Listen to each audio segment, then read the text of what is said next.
What we're going to ask you to do today, now that you've made it to the end, now that you've gone through the entire experience, we want to take a moment to be a little bit reflective and think about what that experience means for you in terms of what you've learned, but particularly in terms of how you're going to go forward with what you've learned.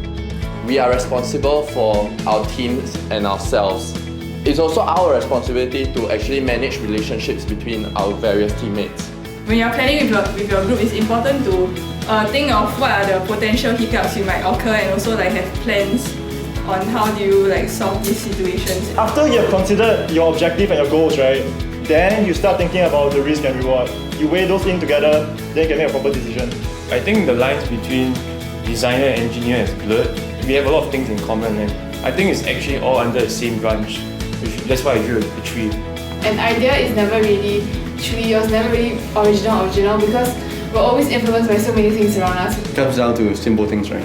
Communicate well, know how to have fun.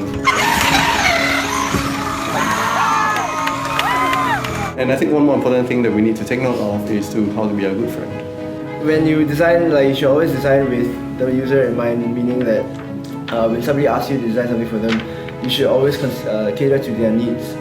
Sometimes you may choose to take a risk, but first thing you need to think about whether the risk is worth taking. I realized that as a designer and an engineer, we have a lot of power. And that I think it's important to recognize that because we have the power to change how people perceive and interact with the world. Even though we all live in different parts of the world and experience different kind of cultures, we all essentially have this same basic needs. We all have a desire to feel accepted, to feel loved. We came to realize that everybody has different goals when it comes to this program, GLP. You work together to see where does your different goals intersect. And that's where your group's direction should be. Doing it for the certain win sometimes may mean a big trade-off from a learning opportunity. Because you're doing what you're good at, you're not necessarily venturing something out of your field and learning something new and improving, your understanding of the idea. If you don't take a risk, you'll never achieve anything profound or impactful. Beautiful or nice things can come out of ugly and bad situations. Because I was basically just making a vase and the top just fell off and it was all ugly and uncentered and lopsided. And yet, out of that came a nice little egg vase. We use the motto of both schools. For SUTD, it's a better world by design, and for MIT, it's men's at manus.